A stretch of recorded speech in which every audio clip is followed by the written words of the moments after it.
بسم الله الرحمن الرحیم. د حریت رادیو قدرمنو اوریدونکو السلام علیکم ورحمت الله وبرکاتو. ستړي مسئ ښه راغلاست.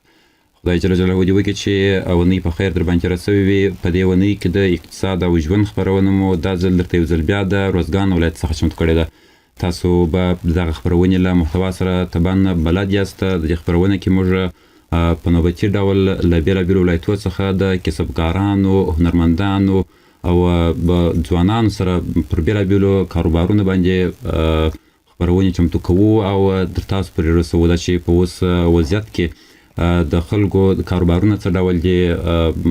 د هنرمندان د کسبونو د هنر یې څه ډول دی، د چې دوی کاروبارونه په اوس وخت کې څه ډول روان دي، اقتصادي وده یې کړې ده یا رشد کوي، پرمختګ کوي، په خپل کاروبار کې لاسته راوړنه لري یا نه لري. دغه اړوند خپرونې موږ په هر هفته کې یوه خپرونه له یو بېل ولایت څخه چمتو کوي زموږ همکاران. دا ځل په روزګان ولایت کې د یو ځوان ښاغلي سیف الدین شیدا سره دغه ډول خپرونه چمتو کړې ده. په دغه خپرونه کې به سیف الدین شیدا سرمایه ګزاري کړې ده، پانګونه یې کړې ده په یو کلیوال سیمه کې د پرچون دکان جوړ کړی دی. دا چې دغه دکان د څه ډول شروع کړلی، څه ډول یې جوړ کړلی، پانګونه یې څونه وه، په څونه پانګونه یې راپیل کړلی، اړتیا څه وه او د دغه انګیزه د کومې خوا څخه اخیستې ده. دغه به د ښاغلي شیدا صاحب څخه وپوښتو. به شیدا صاحب په خیر راسئ، کور دې آباد، چې مرکې کول ته حاضر شولې، زموږ خپرونې ته راغلې، وخت یې راکړلی. ښه راغلاست ورته وایو. ډېره زیاته مننه مبارس محترمه. سلامونه تاسو ته او ستاسو همکارانو ته او حریت راډیو ګلالي اوریدونکو ته هم هیله ده جوړ به یاست او ستاسې به خپرونې په خیر وي. ډېره مننه کوم شیدا صاحب، په خیر راسئ، کور دې آباد څه بیا هم ډېره مننه. شیدا صاحب که لومړی راست خپرونې پیل ته څه ډول دغه فکر درته پیدا سولو چې کاروبار را پیل کړې؟ دا کاروبار دې په کوم فکر را شروع کړي، ولې دې را شروع کړي دا کاروبار؟ مبارس محترمه، دا چې روزګان کې یو څه وچکالي هم ده او بیکاري ترڅنګ یې بیکاري هم ډېره ده، ځکه د کار او قسم چې دی هغه له اوبو سره ډېر زیاتېږي. کله یو سیمه ډېره په اوبو آباد وي نو کار او قسم هم پکښې ډېرېږي. نو دا چې د بیکارۍ کچه مې یو څه ډېره وه او زه سواد مې کړی و، خپل درسونه مې خلاص کړي وه، ځینې وخت په ځینې کارو پسې ګرځېدم چې کوښښ مې کوو چې ځان لپاره یو کار پیدا کړم یا هم هره لارې چې وي هغه کوښښ مې کوي د یو کار. ځینې ملګرو او خپله مې هم دا یو فکر زړه کې راګرځېدی چې ته یو وارې راولاړ شه، د خپل ځان تجربې حاصلولو لپاره یو کوچنی دوکان په کلیوالي سیمه کې جوړ کړه چې نتیجه ورکوي که نه. دغه دوکان چې دی که دغه لږ تشریح کړو چې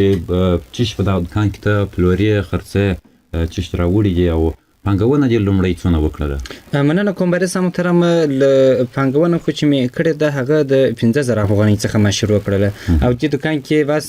ماشاءالله دې هم چاوې سته، بره سته، پلمېټ سته، حتی خربوچان چاکلیټ سته، نخود سته، د شادۍ شی هم سته او ترڅنګ یې بسکوټ چې د ماشومانو اجناس هم د ساتیرې ده. کلیوالي دوکان دی زیاته کچه چې هر څه وغواړې پکښې پیدا کېږي، که وسایل شاید کوم داسې مثلا که ټوپ کې که داسې څه کلیچدارونه کې که داسې نور اجناس کې وینې، دا کلیوالي دوکان دی، هر رنګه شی پکښې باید پروت وي، ځکه چې د ضرورت په وخت کې یو څوک لاسرسی ورته پیدا کولی شي. دغه دوکان چې تا د 15,000 افغانۍ څخه پانګونه پکښې کړې ده په لومړي سر کې، دغه دوکان له پیله وړاندې کله چې دغه دوکان ته نور راپیل کړی، دغسې یو تجربه دې راسره شریکه کړه چې بیکاري ورته وایه، کار نه و، فکر دې څه ډول ستونزې، کومې ستونزې وې چې ته ورسره مخ وې په داسې حال کې چې اوس دغه دوکان په جوړېدو سره ته هغه ستونزې راپسې وي دي هم حل سوي دي؟ کوم داسې بد فکر تا ته یو وخت راولاړ سوی چې مثلا یو چا نظر در کړی یا یو چا ته کتلي چې که زه لوړ شم مثلا یا پر کاشکي لار لوړ شم د هېواده ووځم، یا پاس که ډېری ځوانان ما لیدلي دي چې په نشو باندې روږدي سوي، کله چې پوښتنه وکړي لامل یې وشوی زه بیکاره وم، شی نه و، ما څه شي کړي وای، بس په نشو اخته سوم، د ملګرو سره په نشو اخته سوم، لامل یې دا و چې بیکاره وم. دغسې یو تجربه در باندې راغلې ده، داسې یو فکر یو وخت راولاړ سوی دی؟ ولې نه، بس بلکل مبارس محترمه، داسې بیکارۍ کې داسې ډېر فکرونه راولاړ سوي چې کله به مو فکر کوئ چې کله به له هېواده ووځو، مثلا قاچاقي لارې وای یا هم هر رقم سخته لاره وای، خو موږ کوښښ کوو چې ځان در یو ځای پورې ورسو. او داسې و چې بیا هم کور ودان موږ سره چې څنګه ناسته ملګرو کور هغه یو سواداره خلک و، یو په ژبه یو پوه خلک و، کوښښ یې کوي چې داسې یو سمې لارې ته مو هڅوي. خو ځینې ملګري هم پکښې کوي چې هغه به د نشو سره جوړ یا هم داسې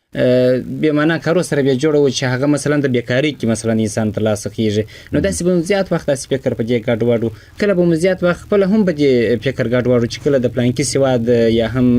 مثلا کاروبار یې جوړ دی ژوند یې سم دی زما ژوند ولې داسې ګډوډ دی یا ولې داسې یعنې کمزوري دی کوښښ به مې کولی که هم څه د غلا د لارې وای ما خپل اقتصادي ژوند سمولو کوښښ کوي ځکه په دې خاطر چې یو ځوان په ځوانۍ کې موږ ته پوهېږي د ډېره حده پیسو ته اړتیا لري ځکه دا ارمانونه ډېر وي نو دی کوښښ کوي پیسې پیدا کړي او کله چې بېکاره سي نو په دې کې بیا په هرې لارې څخه پیسو ته لاسرسی پیدا کوي دغسې یو ستونزه دې راته ووایه چې اوس حل سوې اوسې د دغه دکان یا په جوړېدو سره مخکې هغه په هغه برخه کې ستا مثلا تر ټولو لویه ستونزه وه تر ډېر په هغه برخه کې به مشکل کې وې ولې اوس د دکان په جوړېدو سره ستا هغه ستونزه حل سوې داسې یو کیسه راته وکړه معلومات ښه راکړه بالکل مبارزه محترمه زما تر ټولو غټه ستونزه چې وګوره د یو ځوان لپاره په بیکارۍ کې چې وه لکه ځان ته جامه غوښتنه مثلا اختر دی راځي جامه غوښتنه د بوټ غوښتنه د یو ښه صدرۍ غوښتنه د مثلا د یو ښه خولۍ غوښتنه ده تر څنګ یې مثلا جوب خرڅ غوښتنه ده نو که زه هم شکر الحمدلله د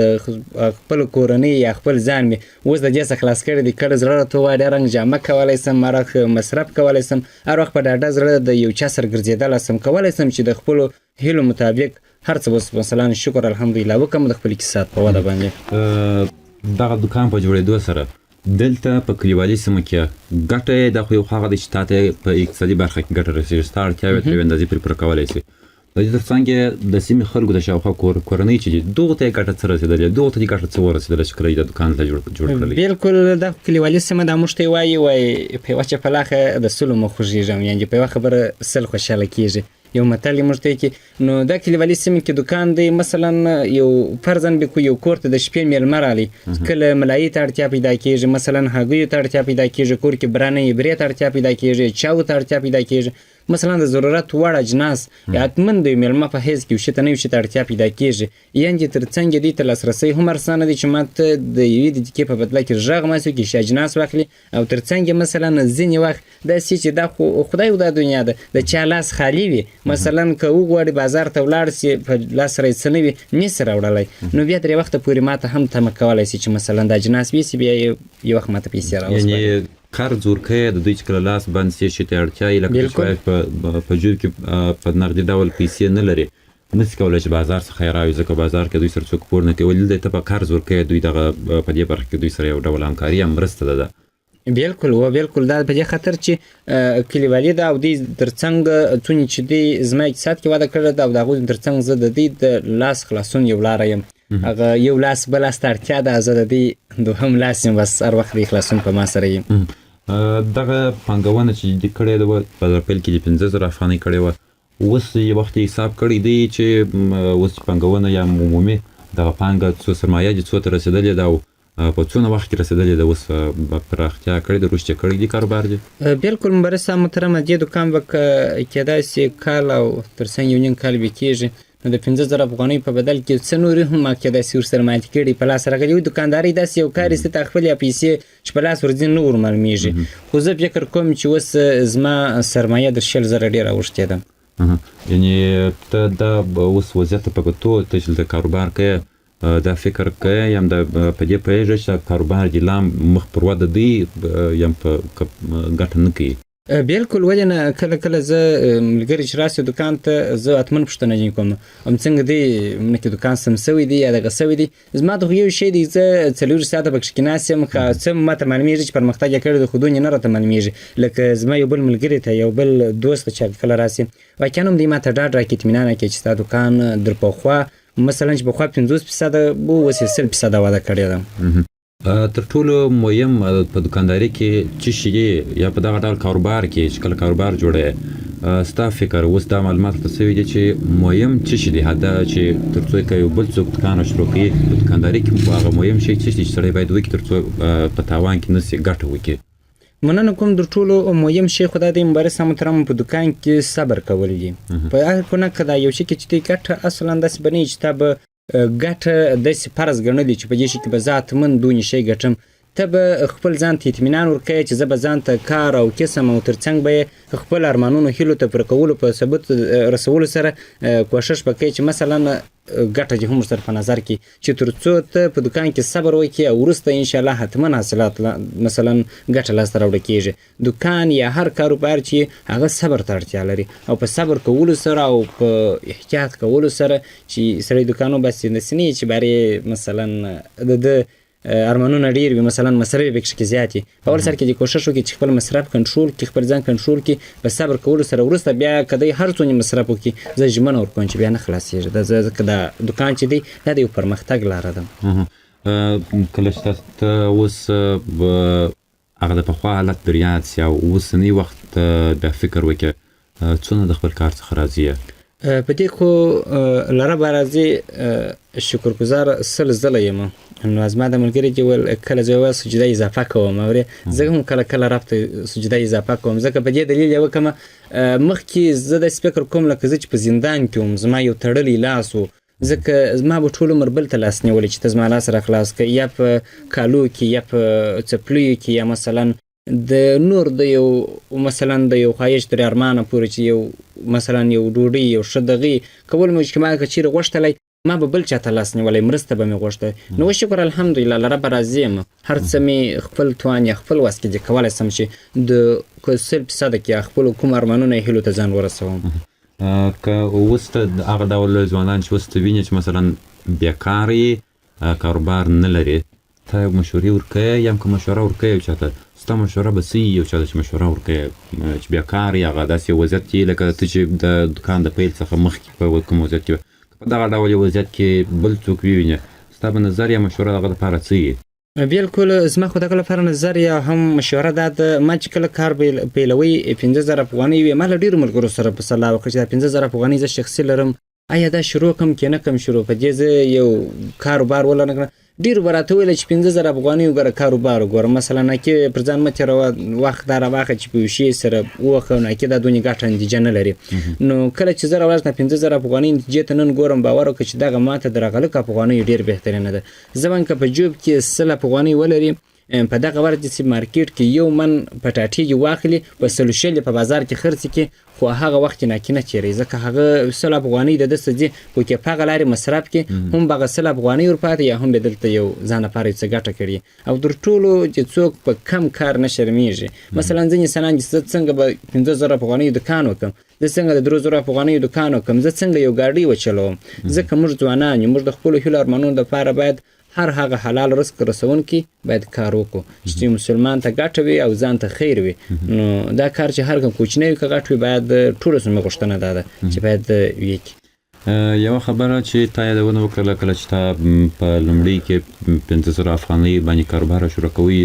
ډېری ملګرو یا خلکو دا په دې فکر وایي بیا تا دا انګېزه درکوله چې دا روپۍ دې کمې دي کاروبار دې په دې باندې نسي کېدلی یا کاروبار به دې ګټه ونه کړي دا راځه چې دا پر خرابات کو میاله پوک یا بل پوک در روپۍ ویس مصرفوه په دې باندې مه بندوه دا ګټه نه کوي. په دغه ډول حالاتو کې چې کله داسې په لږو روپو دې سرمایه ګزاري داسې لږ کار کوې په لومړي سر کې به څونه مشکلات چې ته باید مبارزه وکړې زغم ولرې لکه تا چې مخکې یادونه کړه زغم ولرې او خپله حوصله د لاسه ورنکړې خپل هدف باید په تاکید کې پسې ولاړ سې نه دا چې د نور خلکو پر خبرو باندې غوږ ونیسې چې راځه دا کاروبار دې ګټه نه کوي یا سرمایه ګزاري دې کمه ده. په دغه لومړي سر کې کاروبار کوم مشکلات یو څوک سره مخ کېدلی شي چې دی باید هغه د ځان لپاره چلنج کړي او هغه پر وړاندې مبارزه وکړي؟ بالکل دا خو نظرونه دي نظرونه د اورېدلو وړ زیات یې متل اورېدلو وړ د منلو وړ نه یي خو نظر دا مې د موږ تاسې الله جل جلاله تاسې کله یو کار کوئ خپل منځ کې مشوره کوئ زه په کار کې برکت اچوم په دې خاطر نو موږ مشوره په دې خاطر کوو چې د یو ښه نظر ترلاسه کولو لپاره هڅه کوو چې یو ښه نظر ترلاسه کړو خو دا کوم کار چې راپیلېږي دا باید موږ د دې لپاره راپیل کړو چې خپل په ځان اطمینان او باور ولرو چې دغه کوم کار زه راپیلوم په دې کې باید زه یو نتیجه ورکړم باید یو لاسته راوړنه ولرم. هر انسان په هر کار کې چې کوي باید خپل په ځان باور ولري د نورو نظرونه صحیح دي واجب دي خو خپل د ځان باور دې د لاسه نه ورکړي خپل د ځان باور تر ټولو مهم دی او په هر کارو قسم کې په کلي کې بیا د ښو اخلاقو ترڅنګ کاروبار ډیر ښایسته وي. ښه اخلاق د انسانانو سره له خلکو سره که د کلي وي که بهر له خپلو مشتریانو سره په هر کارو قسم کې د ښه اخلاق نتیجه هغه درسل هم اوري. ډیره مننه خیر اوسه چې دا صاحب دغه شان چې راوړې د کوم ځای څخه راوړې د چې په نور برخو باندې وغږېدلو که لږ په دې برخه وغږېږو چې خپل دوکان ته دغه توکي د کوم ځای څخه راوړې و څه ډول راوړې دا معلومات کله سره شریک کړه. مننه کوم مبارسه محترمه. دا خدای سي دی لکه زما کوچنی دکان ته چې ګورې در ما هم کوچنی دکانونه سته او در ما بیا ولور دکانونه هم سته یعنی غټ دکانونه. موږ هغه ته شرکتونه وایو. شرکت چې دی هغه له کندهار شي راوړي کله سکندر ته بل ځای راځي هغه ځای څخه مثلا د بل هیواده براوړي نو دا داسې سر پر سر راځي. مثلا اخري موږ دلته بازار کې غټ دکانونه لرو چې هغه مثلا ټول کوچنی دکانونو ته د اجناس ورکوي مثلا خپل ځان ته هم شی پکښ ورځي او د نو کوچني مشتریانو ته هم څه پکښ کې لویږي. نو د کوچني تجارانو څخه یا د زموږ د پاره مثلا د کوم بازار کې شتون لري د غټ دکانونه د دغه څخه موږ اجناس راخلو بیا د لې په کوچني څنګه پلورو. خیر اوسه قدرمن اوریدونکو لکه وړاندې چې مې یادونه وکړه په وژغېدلو د اقتصاد او ژوند خبرونه د روزګان څخه د په روزګان کې یو تنځوان سیف الدین شیدا د پرچون یو دکان په کلیوالي سیمه کې جوړ کړی دی چې په بیلابیلو برخو را سره معلومات شریک کړل چې په څه ډول کاروبار پیل کړی فکر د کومې خوا پیدا سولو مخکې څه کوله په ستونزې پر وړاندې سوی د کاروبار په پیل کې ستونزې سوی اوس کاروبار څه ډول دی. همدغه ډول د دې دکان چې دی دم تشریف په سر کې پرو کړی وي د بیا هم په دکان کې چې دی تر ډېره پورې مثلا د خوراکي توکي دي په کلیوالي سیمه کې فرض کړئ سړی به چې کوم شي ته اړتیا لري هغه شیان د په دکان کې شته هغه که مثلا د خوراک اړوند دي یا هم بغیر د خوراکي غیر خوراکي یو اندازه شیان یې هم هغه مهم شیان یې هغه په دغه دکان کې د ځای پر ځای کړي دي او کلیوالو باندې ته پلوري. قدرمن اوریدونکو دا خپرونه مو دا ځل د روزګان چمتو کړې وه کور ماباسه چې د مرکې یا د خپرونې تر پای پورې را سره مل واسطه. شیدا صاحب ستاسو هم ډیره مننه کوم چې بهرحال په خپرونه کې را سره برخه واخیسته. په وروستیو کې یو ځل بیا هم اوریدونکو ته او هغه ځوانان چې بیکار یي یا هم هغه ځوانان چې په دې فکر یي چې شي راوکړي نه پوهېږي چې مثلا روپۍ هم لري سرمایه ګزاري په لاس کې سرمایه په لاس کې لري ولې سرمایه ګزاري کولی نه شي په یو کار کې پانګول نه شي کولی مثلا په تشویش کې یو ډول اندېښنه او وارخطایي تجربه نه لري نه پوهېږي چې پر کوم کاروبار کې پانګونه وکړي کوم کاروبار به د دپاره ښه یي. په اوسنیو حالاتو کې ستا په نظر دوی باید څه وکړي دوی ته د پیغام څه دی د حل لارې هغه ته چې تجربه لري یا ته تر اوس معلوم شوي هغه دوی ته د پیغام څه دی څه ویل لري هغه خلکو ته یا بیکار ځوانانو ته او یا هم هغه ځوانان چې روپۍ په لاس کې لري ولې پانګونه نه شي کولی. مننه کومه مبارسه محترمه ته هم چای وخوړې را سره د خبره خو داسې د اول سره کې ما دې ته ویله هېڅ وخت که تاسې د 100 افغانیو څخه 100 افغانۍ نه کړې زه هغه سړي ته وعده ورکوم چې د هغه د 100 افغانۍ مثلا 100 نه شي جوړولی ولې حساب چې دی د صفر سره پیل کېږي. موږ نه وایو چې 10 مثلا بیا 12 بیا 10 موږ وایو چې 1 2 3 مثلا د یوه څه پیلوو. نو په دې خپل په ځان باور ولري خپل په ځان اطمینان ولري او که څوک وایي چې زه دا مثلا دا سرګوبازي کوم یا دا کار وکړم مثلا دا کوم پیسې چې پوشي بندوم ما ته به څه ګټه وکړي اړینه دا نه ده چې ته بس ټوله کور وچلوې اړینه دا نه ده چې ته بس ټوله کور فامیل په غاړه واخلې اړینه دا ده چې ته ځوان یې باید خپل د ځان اول خپل ځان د کورنۍ څه واړې د یو ځوان دپاره در ټولو اول ښه اقدام دا دی چې د کورنۍ څخه خپل ځان واړوي هغه مثلا که مثلا د پیسو په غوښتنه کې که په کالو کې که په جامو کې مثلا که په هر کوم څه کې چې د اړتیا ورته لري اول دپاره د ده دپاره تر ټولو ښه بریالۍ لار دا ده یو ښه کار دا دی چې دی خپل ځان مثلا د کور څخه واړوي وروسته زه په هر قسم کار کې زه دته اطمینان ورکوم ژمنه ورکوم که چیرې دته کار وکړي د زما سره وویني مثلا څوک داسې اندېښنه لري فکر لري که چیرې دته ګټه نه وکړه زه مثلا ستاسو له مې که وعده ورکوم چې د هغه د سرکمازي تاوان به نیمه زه ورسره اخلم په غاړه باندې خو په دې خاطر ورته وایم چې ته به لومړی خپل د کاروبار سره احتیاط کوې تر څنګ به له مشتریانو سره د ښو اخلاقو او ښو سویا خبرې انتخاب وي تر څو ستاسو څوک زهیر نه سي خوابدي نه سي دا خو خدای او د دنیا داسې خلک راځي چې یو افغانۍ هم په جوب کې نه لري داسې خلک راځي چې د هغو څخه مثلا ډېر لوټونه ورڅخي ته به د دواړو زړه یو رقم ساتي نو بیا ته کولی سي خپل په کاروبار کې پرمختګ وکړي او تر څو ستا په راتلونکي کې هم انشاءالله روښانه وي او تر ټولو کوښښ وکړئ اول له خپل کورنۍ څخه ځان واړوئ خپل ځان پر کورنۍ بوج مه جوړوئ ځینې ځوانان ما لیدلي دي هم بیکاره یې هم په کورنۍ کې ستونزې ډېرې لامل دی نه پوهېږي زما سره کورنۍ کې بد کېږي یا هم ماته کورنۍ کې ستونزې دي کورنۍ کې له هېچا سره بد نه کېږي در مور پلار شیرین هېڅوک هم نه ستا ونه جوړېږي خو د خپله په کورنۍ کې داسې ځان جوړ کړي وي د یوې خوا څه بیکاري د بلې خوا څه منفي فکرونه په دماغ کې ورسره وي د بلې خوا څخه پر کورنۍ څه داسې غوښتنې کوي چې هغو خپله در واسه توان تېري یعنې اقتصادي حالات یې سره ګډوډ وي نو دا هغه څه کېږي چې پر ده فشار ډېر راوړي یا دی نشو ته مخه کوي یا هم بهرني هېواد مخه کوي خو زه هم که تاسې غواړئ پر بهرني هېواد ته ولاړ سئ کوښښ وکړئ هلته مه ځئ هلته ډېر یو کمزوری ژوند دی پردی هېواد دی موږ ته هېڅ عزت نه لري دغه 1500 افغانۍ 50,000 افغانۍ د لې راواخلئ په یو څه یې ماتې کړئ انشاءالله خدای مهربانه دی تاسو به خپل ارمانونه هدفونو ته ورسېږئ ډېره مننه کوم قدرمن اورېدونکو یو ځل بیا هم یادونه دا کوو چې تاسو د شهیدا صاحب ټولې خبرې به هیله ده په غور اورېدلي یعنې تر ټولو مهمه د کاروبار شروع ده لکه د چې یادونه وکړله هدف دا دی چې یوازې که نوره یې هم هېڅ نه وي هېڅ لاسته راوړنه نه وي لږ تر لږه موږ تاسو د هر ځوان په دې فکر یا په دې تلاش کې باید څو چې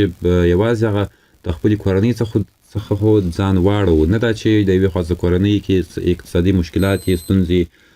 بل اړخ ته موږ تاسو یا مثلا یو بیا ځوان یې هغه هم د کورنۍ پر اوږو ځان ورکړی چې ته هم بس زه هېڅ شی نه کوم یا مثلا زه کار نه کوم کاروبار نشته زه بس ته مې ساته هدف یوازې کاروبار دی په هره برخه کې چې کاروبار کول یې کاروبار شروع کړي که د لږو روپو څخه تر ډېره پورې ما چې ممکن تاسو به هم په دغه برخه کې معلومات یو اندازه اورېدلي تر ډېره پورې چې معلومات دي هغه داسې دي هغه غټ کاروباریان هر ځای چې غټ پانګوال تقریبا ډېری داسې په نړیواله اساس داسې شتمن خلک شته چې د هغوی کاروبارونه په لومړي سر کې د ډېرو کمو پیسو څخه کاروبارونه پیل کړي ولې اوس چې معلومات وکړي یا اوس دوی پر کوم سټیج پر کوم ځای باندې ولاړ دي هغه ځای دی چې واقعیت ډېر زحمت اړتیا لري داسې په نړۍ کې چې سرمایه‌داران شته میلیاردران شته شتمن خلک شته دا داسې نه دي سوي چې دوی ته مثلا مور پلار کورنۍ ملګرو دوستانو دا راولاړ سوي دي ته مثلا پیسې په شا ورکړي چې دا پیسې در په شا کړه درځه بالا نو ته میلیاردر یې د هر سړي پر ځان زحمت یې تېر کړی دی سخت زحمت یې تېر کړی دی سخت کار یې کړی دی سخت خواري یې پر ځان تېرې کړي دي په لږو پیسو یې کاروبارونه د لومړي سر سره پیل کړي دي هر هغه کمپنۍ د بېلابېلې کمپنۍ ستا بېلابېل تولیدونکي کمپنۍ په نړۍ کې ستا کله چې معلومات وکړې ډېر غټ چلنجونه یې په لومړي سر کې باندې راغلي ولې د مبارزه یې ورسره کړي هغه خپل هدف یې نه یې پرېښي چې اوس بیخي پر نړۍ باندې که ووایو ټول نړۍ ته تقریبا تولیدات کوي دا ځکه لامل یوازې دا چې دوی مبارزه کړي نو قدرمن اورېدونکو ستاسو څخه هم هیله ده زموږ دغه خپرونې هدف هم همدغه دی چې هغه ځوانان چې کار نه لري په هره برخه کې چې دوی اته اسانه د دوی فکر کار ورباندې کوي په یو برخه کې دې کار وکړي هغه پانګونه دې وکړي یو ځای دې مثلا یوازې حتمي دا هم نه ده چې مثلا تر اوسه بس 15,000 روپۍ نو زما څه کمه دي راڅخه زه په دې دوکان راوباسم هدف دا دی که ستا سره 15,000 نسته لوړ سه یو ځای په یو بل کاروباري سره ځان په کاروبار کې ښکېل کړه د هغه سره کاروبار وکړئ زده کړه وکړه کسب یې زده کړه ځان لپاره که ته روپۍ په لاس کې نه لرې چې پانګونه په یو شي کې وکړې لوړ سه یو کسب یې زده کړه یو کار وکړه په یو بله برخه کې کار وکړه تر څو ته په راتلونکي کې به حتما دا زمینه تا ته یو وخت دا زمینه برابرېږي چې ته که کسب یې زده کړې بیا ته د خپل کسب څخه کاروبار جوړ کړې خپل ځان کاروبار جوړ کړې نو مهمه دا ده چې یا خپل سرمایه گذاري وکړي که خپل سرمایه گذاري نه لري مهمه دا ده چې لوړ سي د بل کسب کار سره مثلا ستا په ښارو کې بېلابېلې د فابریکې ستا کمپنۍ ستا کارخونې ستا لوړ سي د هغو سره په مفت ډول ځکه ته کسب یې زده کوې ګټه یې تا دا حتمي ده نه چې تا ته یو ځای یو څوک بس په لومړي سر کې لا پیسې درکړي هدف دا دی چې ته په مفت ډول لوړ سه هلته کار وکړه ګټه یې تا ته دا ده تر ټولو لویه ګټه چې ته کسب یې زده کوې کسب په لاس راوړې لاسته راوړنه دي دغه یې تر ټولو غټه لاسته راوړنه دا ده چې دا د راتلونکي هم جوړوي راتلونکی یې وساتي نو قدرمن اورېدونکو هیله ده چې تاسو د خپرونې څخه یو څه زده کړئ یو څه د یو کار یا کسب د زده کړې اړوند یوه انګېزه واخلئ فکر واخلئ دا خبرونه مو پر همدې ځای پای ته رسېږي. ژوند او اقتصاد خبرونه مو د هوریت راډیو څخه د روزګان ولایت څخه چمتو کړې او تاسو واورېدله. کور ماباسه تر بلې خبرونې پورې چې بیا موږ تاسو ودرنه خدمت ته راځو. تاسو په یو مهربان خدای سپارم. تعالی پامان. ژوند او اقتصاد، د غوره اقتصاد لارې چارې، ستاسو په ژوند کې مثبت اقتصادي بدلون، د هیواد د صنعت او سوداګرۍ روان حالات، اقتصادي برخه کې لاسته راوړنې، خدمتونه او پرمختګونه. دا ټول د ژوند او اقتصاد خبرونه کی.